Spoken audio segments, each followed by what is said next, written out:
Welcome back, friends. It's Anders. Today, we are going to be making the Southside. Now, this is one that many of you are familiar with. I am sure of it. It's very popular, and for good reason. It's a bright, citrusy cocktail, gin-based, but there's a lot of good things here. Number one is you only need one bottle of booze to make it, and all the other ingredients are easily accessible. I'm going to talk a little bit about the history and how we make it differently than they used to. So stick around. If you are new to the channel, hit that subscribe button for more sips, tips, and recipes, and let's go make the Southside. To the bar. Good morning. I just woke up.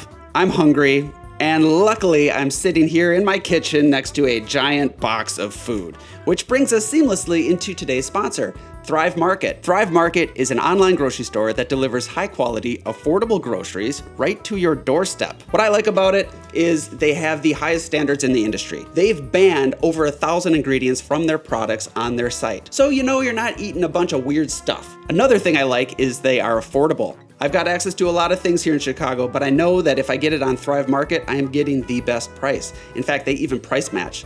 So if you find something cheaper elsewhere, they'll match that price. Who does that? What grocery store does that? I've got a box full of goodies here, so let's take a look. Look at all this stuff. All of this right here. Everything I got was already marked down, so for those of you who are budget conscious, I saved over $50 on this box. In fact, I saved $52.12. Thank you very much. I'm not gonna go over everything, but here are a few things that I did get. The big ones: snacks, veggie sticks, because Oz likes these sorts of things. And I do too, that's why I got 2 of them. Also cookies. Who doesn't love cookies? These jams, I'm curious to try. I've never had them, but I've heard really good things. Smash Foods, no sugar added jams. No sugar jams, in my opinion, are just better because they're more sour and better for you.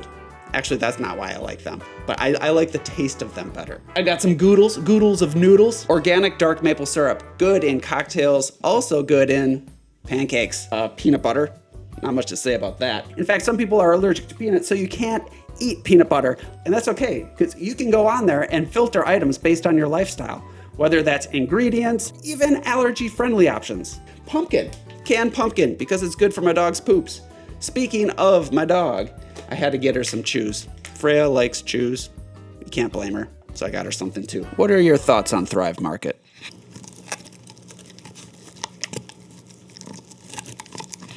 My thoughts exactly. And they have more than just food. They have cleaning supplies, like this Bon Ami scratch-free powder cleanser.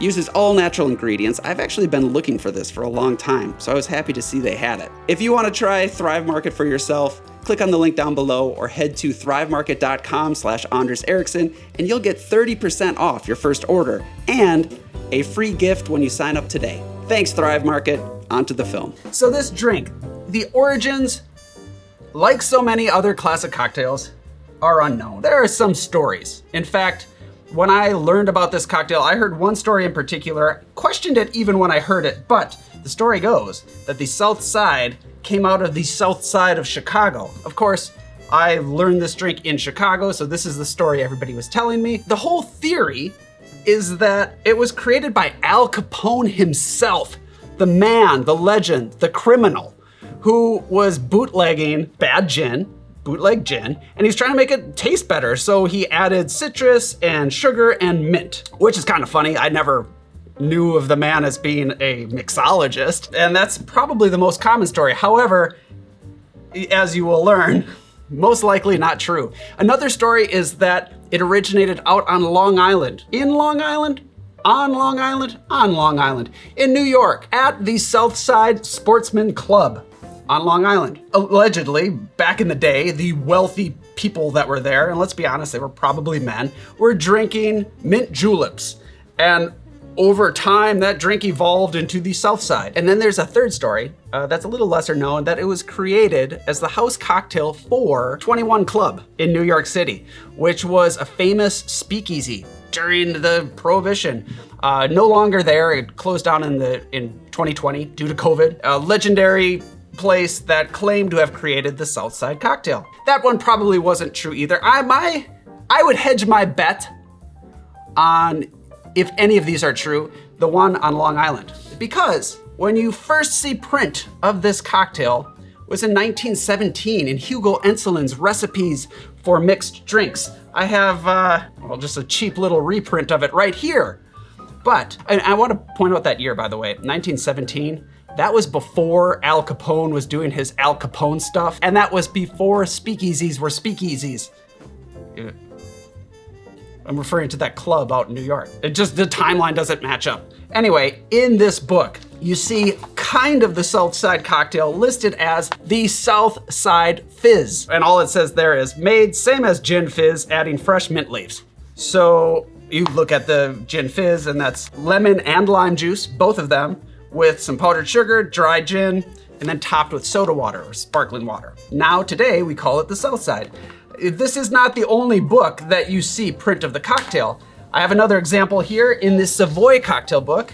In here, it's called the Southside cocktail. It says a juice of half a lemon. So he just uses lemon. He doesn't do the lemon and lime, but again, powdered sugar, mint, gin, and then a splash of siphoned soda water. From there, the cocktail has pretty much evolved and everybody makes it a little bit differently. As far as my understanding for this drink, it has become customary to serve it up, usually lemon or lime juice. That's kind of interchangeable, depends on who's making the drink. Simple syrup as opposed to powdered sugar, and mint. The mint stayed the same. Most importantly, no soda water, which is how I learned how to make it, which is how I like it. I'm gonna do things a little differently here.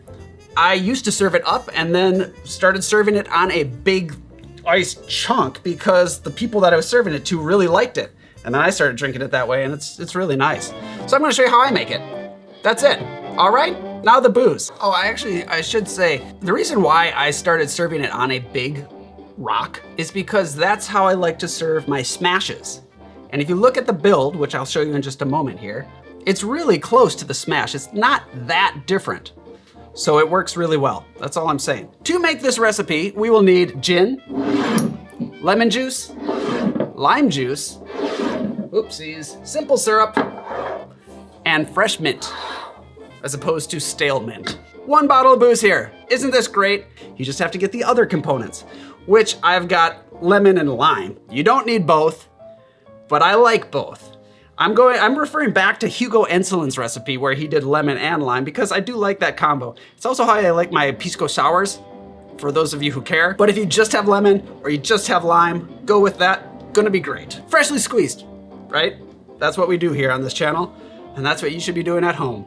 Simple syrup, this is the semi-rich syrup, so it's 1.5 parts sugar to 1 part water. It's gonna add a little bit of texture to the drink. We are gonna serve this on an ice cube, so it will then hold up to any dilution, and it gives it nice weight. And then the mint. If you look at this, and you were to add in the soda water, we're pretty close to a mojito, like a gin-based mojito, but we are keeping it heavier without the soda water.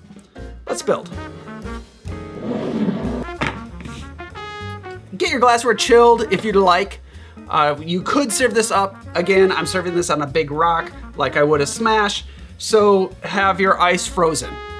Have your ice. Let's start with the gin. 2 ounces of gin. By the way, I like a dry gin for this. I like a full flavored gin because we have a lot of other stuff going on here. To that, let's add the juice. It's gonna be equal parts lemon and lime juice. Let's start with the lemon. 1/2 ounce of lemon juice.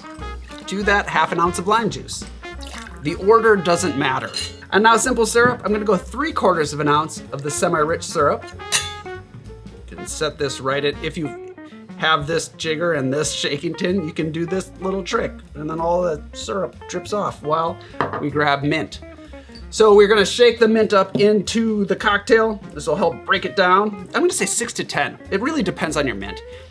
If you've got mint that has really big leaves, really hardy mint, then maybe 6 will be fine. I think I'm gonna go 10. Yeah, I'm not scared. You know, and they're all kind of different sizes. You get to the end and it's like, well, how do you count these leaves? He's got like 4 leaves right there, but it would kind of count as 1 maybe. Enough mint to fill a baby's hand. Let's say that. Drop it right in. Whoop, drop it right in. Don't muddle. No need. That's a waste of your time. You're going to just make a paste. We're gonna break up that mint anyway when we shake it. Put that muddler away, because then you gotta clean it. Ugh, just add ice and shake. I always say, give it a shake for about 15 seconds or so. That's up to you. The goal here is to chill and slightly dilute, but also to break up that mint. We are gonna pour this over ice, so it doesn't need to be crazy diluted. I'm gonna say shake for 10 to 15 seconds. Grab a lowball glass, drop in a huge piece of ice. We wanna strain off the mint pieces, so double strain. This isn't gonna catch everything. There's little bits that will float to the top, but it's all part of the experience. Garnish, what do you think?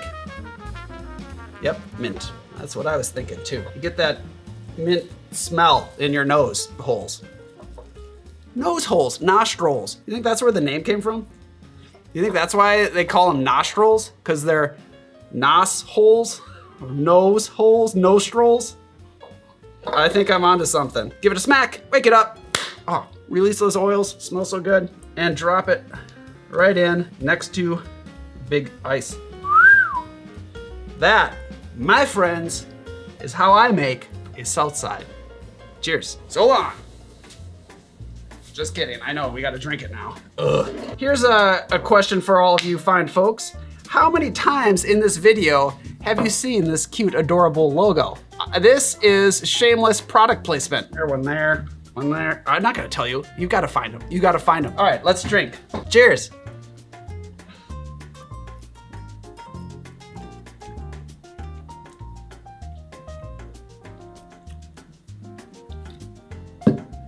That is super. That is such a good drink. It's bright and botanical. You get that nice gin, the brightness from the mint, and of course the citrus juices, lemon and lime, but there's some weight to it because of that simple syrup. It's not overly sweet, not overly sour, and you know what? Because of that extra weight, as this ice chunk slowly melts, it's going to still be balanced and good, and I will still be happy. If you want to drink this quickly, you could, and then you're left with a nice chunk, and you could just pour yourself another one right on top. Or if you want to sit with it for a little bit, you know, just kind of relax outside, warm day, slowly sip on your Southside. Who cares where it came from, right? That's what I say. Who cares about the history? Oz, would you like to give it a taste? I already know I like this one, so it's still good. It's so good. It's really good, right? Tonight, Oz and I are gonna watch the season finale of Andor, or as I like to call it, Andor. Because that's my name. Well, that's not really my name, but it's close to my name. Some of those Star Wars shows are a little meh, in my opinion, but Andor is pretty good. Yeah, sorry guys. But the production value of Andor is great. Not sure what we're gonna watch next. If you have any recommendations, let me know down below. Already watched Shogun. That was really good. Severance was really good. Thank you for watching. Like and subscribe, sign up for the newsletter. Don't forget your merch. Thank you, Thrive Market, for sponsoring today's film and for all that good food. And I will see all of you next time. Bye.